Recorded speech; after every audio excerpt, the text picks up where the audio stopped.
Estamos aqui com o quadro IF Entrevista e o programa de hoje será voltado para a memória do IFNMG Campus Januária. A nossa entrevistada será Isabel Macedo, servidora do campus há 24 anos, graduada em Letras pela Unimontes e mestre em Sociologia Política pela Universidade Federal de Santa Catarina. Na sua dissertação de mestrado, com o tema O aluno do IFNMG Campus Januária em Perspectiva Sociológica, reservou um capítulo para a memória do campus, o que a levou a um maior aprofundamento do assunto. Meu nome é Robert, sou aluno do segundo Informática A e está no ar um IF Entrevista.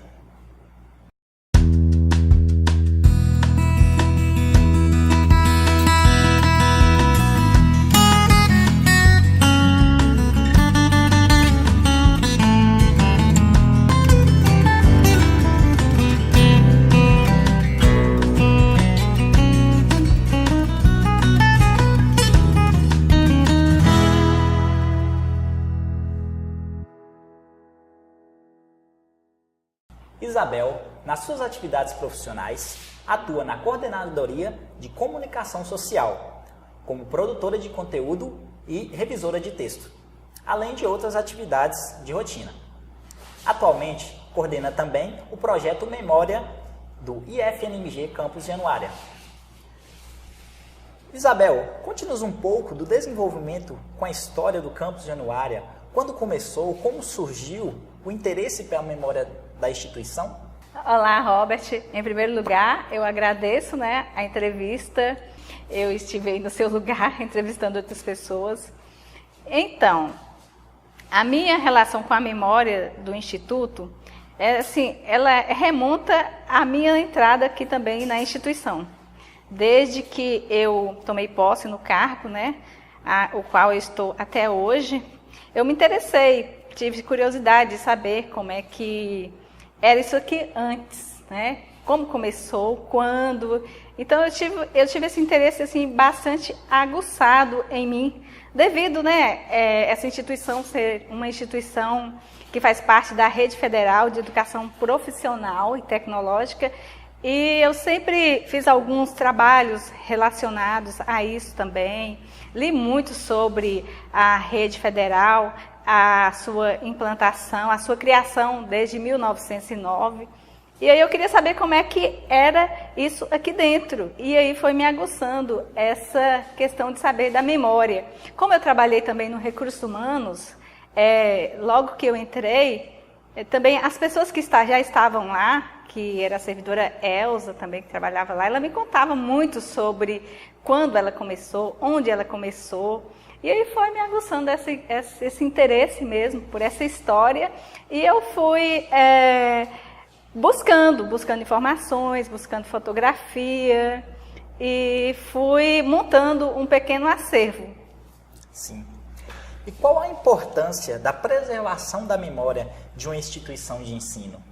Então, a preservação da memória, ela é importante em tudo, Na nossa casa, nós preservamos fotografias, nós gostamos de gravar momentos, fazer gravações de vídeos dos nossos filhos, tirar fotos e tentando fazer essa memória. Por quê? Porque a memória, ela faz parte do passado e é no presente que nós construímos esse passado. Porque o presente, ele é muito efêmero, Então, tudo que é presente hoje já vira passado em questão de segundos. Então, essa memória, ela está materializada em tudo que nós fazemos, Em tudo que nós construímos. Esse momento aqui, que nós estamos aqui agora, daqui a pouco ele já vira passado, E ele também fará parte dessa memória. Então, isso é importante. É importante porque numa instituição de ensino, porque os nossos alunos, eles precisam ter essa memória valorizada, essa memória construída, para que essa identidade seja criada, seja fortalecida. Então, uma instituição que não tem uma memória, ela não tem identidade.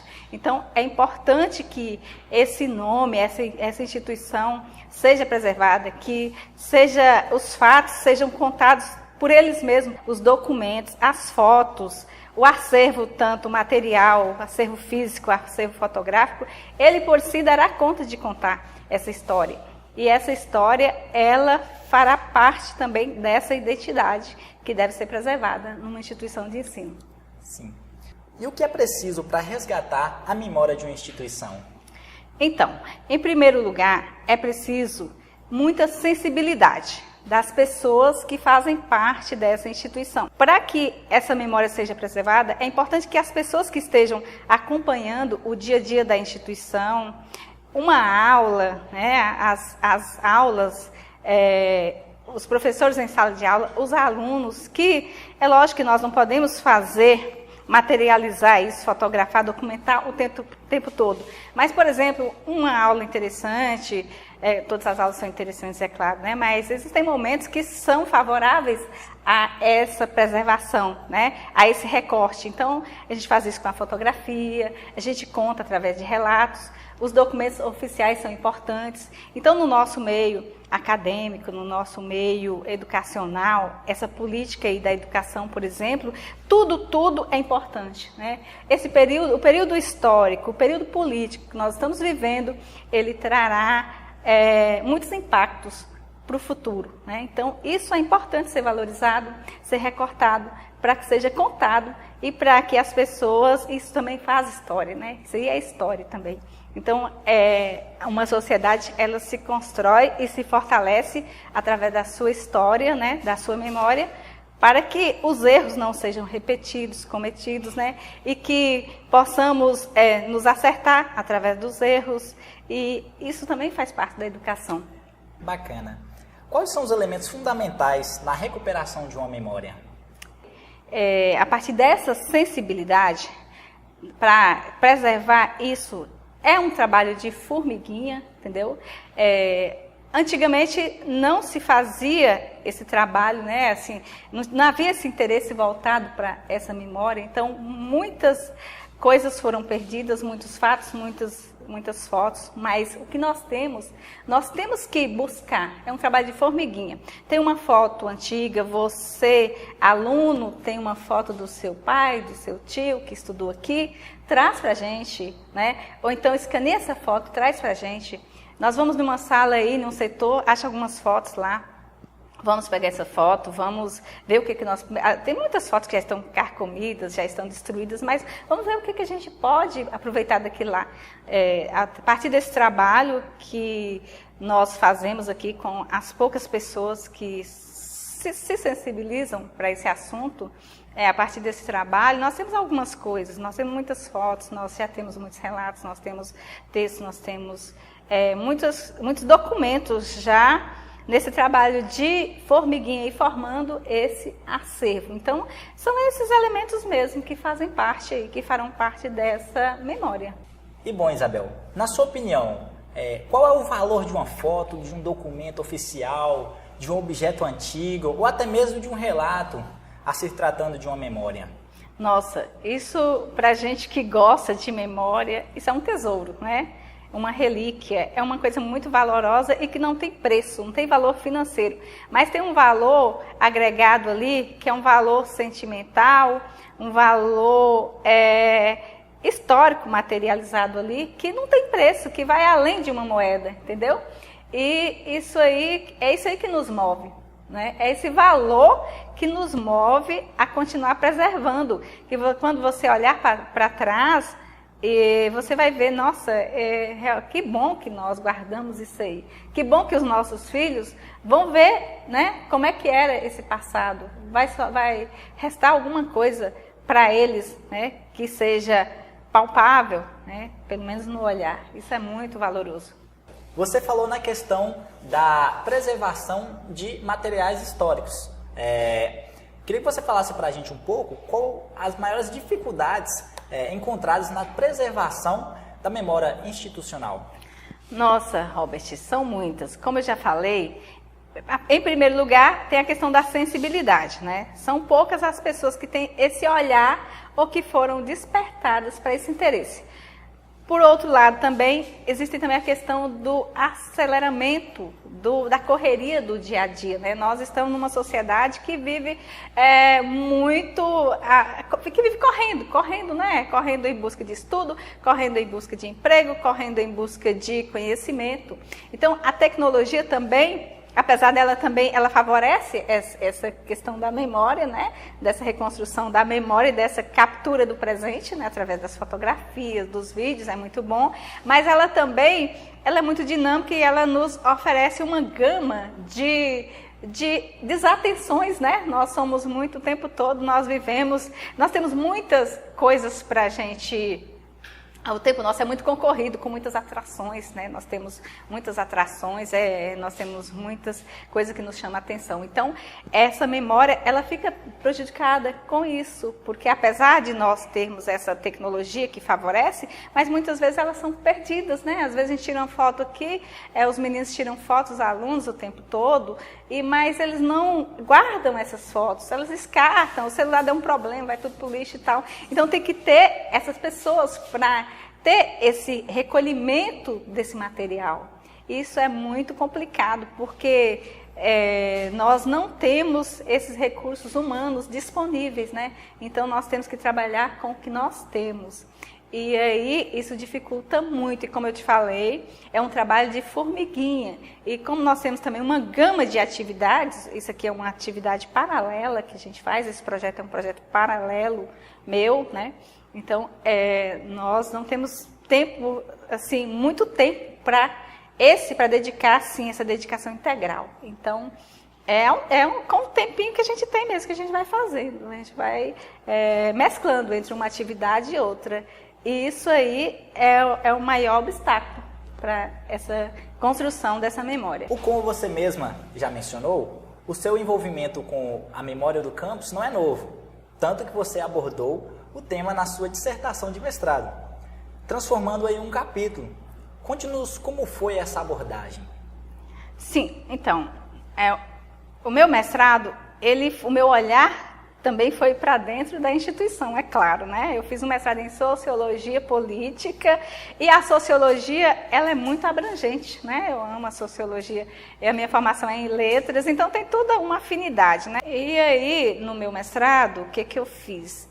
Como o mestrado foi para essa análise do aluno em perspectiva sociológica, analisar os cursos também, e principalmente os cursos médios. Aí eu peguei e já aproveitei, eu não consegui sair fora dessa memória. E tinha espaço para isso, aí eu criei esse capítulo, né, um capítulo extenso, que foi muito valorizado.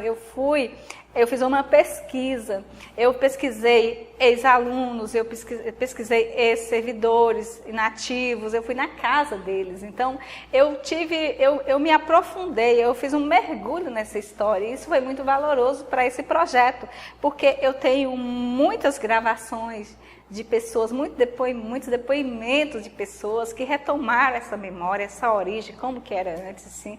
Isso para mim foi muito gratificante e que está sendo muito bem aproveitado nesse meu projeto aí, Memória. O que a sua pesquisa de mestrado lhe mostrou em relação à memória da instituição? Nossa, muito mesmo, como eu falei, né? Eu pesquisei os primeiros professores aqui, eu fiz uma pesquisa, eu entrevistei esses primeiros professores, os primeiros docentes, muitos ex-alunos também que hoje são professores, até o próprio diretor aqui da escola também, atualmente, né? Então, foram frutos, pratas da casa. Então, assim, me mostrou a questão da educação, o quanto ela é rica, o quanto ela ajudou a região, o quanto tem agregado valor à região, o quanto tem promovido empregos, e quanto tem mudado a vida das pessoas, né? Então, isso aí é tudo transformado através da educação e a instituição, com a sua contribuição social dentro dessa nossa sociedade. Isso aí, para mim, foi muito importante. Foi muito bom pesquisar isso, conhecer essa história.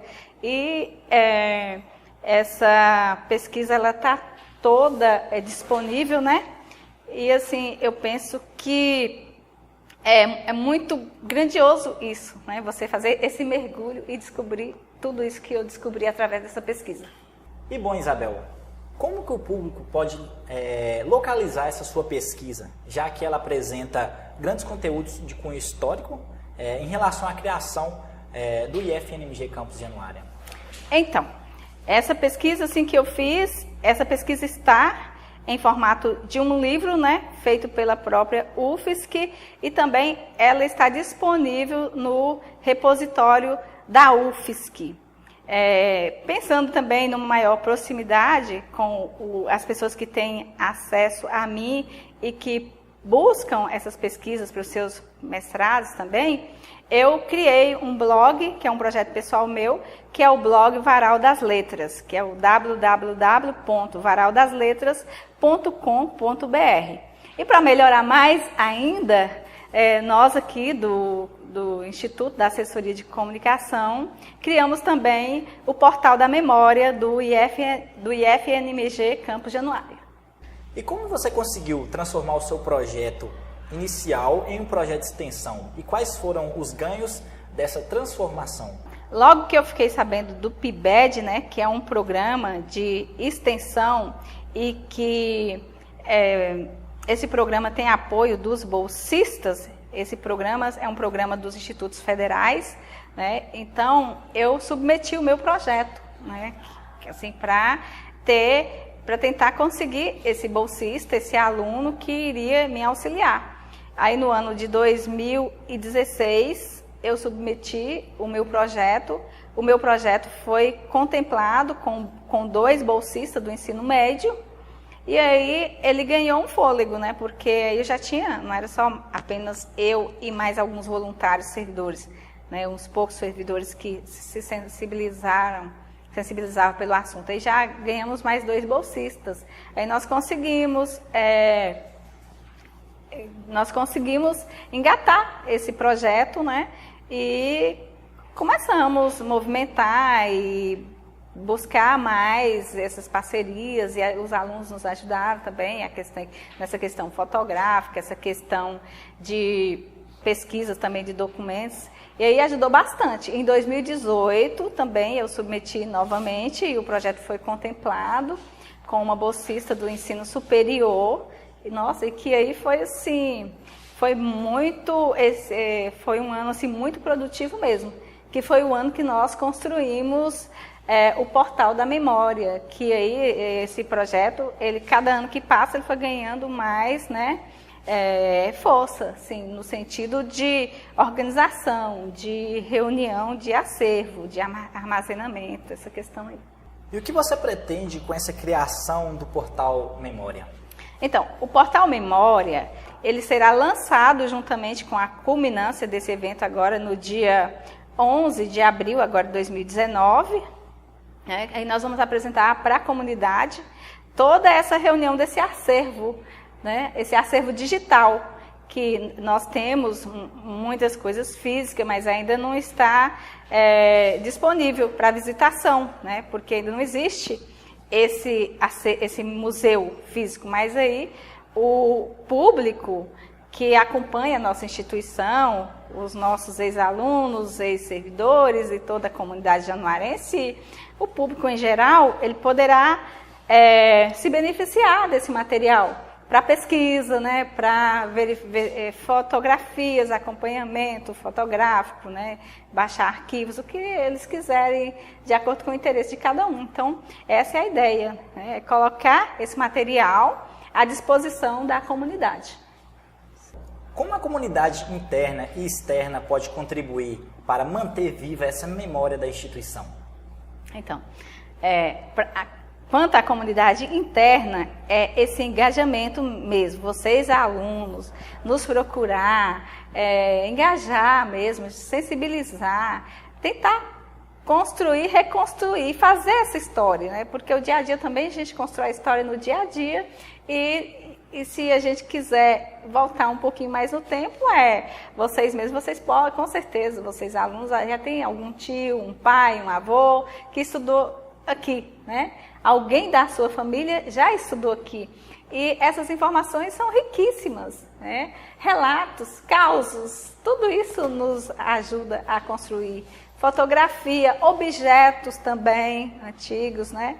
O que vocês tiverem lá disponível, que queira doar para esse acervo, será bem-vindo. Quais os conteúdos que serão possíveis ser acessados por meio do portal? No portal nós temos galeria de fotografias, nós temos acervo documental, documentos históricos, nós temos relatos, nós temos eventos importantes que aconteceram desde a criação da instituição, alguns eventos, calorada, através de fotos, nós temos às vezes tem os eventos que não são registrados em forma de texto, mas registrados em forma de fotografia, então toda essa documentação. E também um fato importante, muito recente, né, para a nossa instituição e para a constituição desse acervo que ficará na memória, é a questão da transformação do Cefet Januária em Instituto Federal, e também isso consta lá do nosso acervo, né? Então, houve não foi um rompimento, mas uma questão que afeta um pouco a construção dessa memória, que é um marco temporal que as pessoas têm que saberem, né? Que eu acho importante saber que o Instituto Federal, ele foi criado a partir do antigo Cefet Januária com a Escola Agrotécnica Federal de Salinas. Isso é um marco temporal, isso é história. Então, nós não podemos dizer que o Instituto Federal, ele nasceu em 2010. Não, ele nasceu lá em 1960, juntamente com a Escola Agrotécnica de Januária, né? Que passou por várias transformações.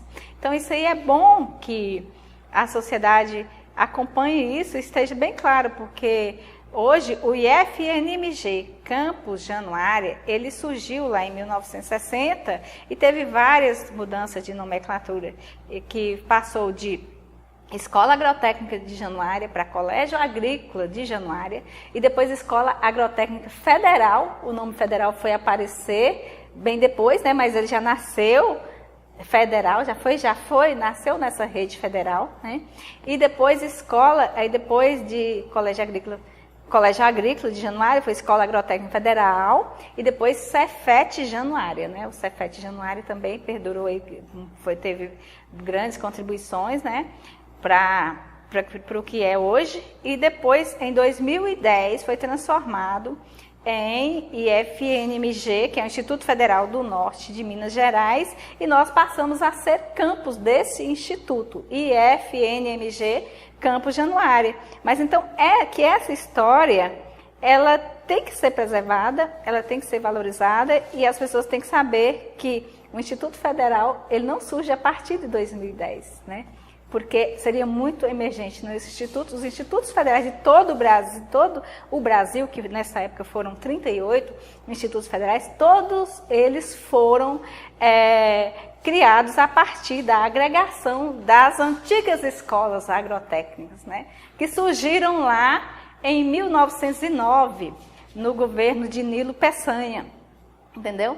Então, é nessa rede federal que surgem os institutos federais e que tem essa história aí, que é muito bonita e cheia de elementos, né? E de obstáculos, e de políticas, e de mudanças, né? Em vários aspectos. Obrigado, Isabel. Parabéns. Eu que agradeço. Pela essa reconstrução de materiais históricos aqui da instituição. É muito importante para todos nós aqui, alunos e servidores do campus. Muito obrigado mesmo. Eu que agradeço, Robert, agradeço pela entrevista e convido a toda a comunidade aí para o dia 11 vir nos prestigiar nessa culminância desse projeto.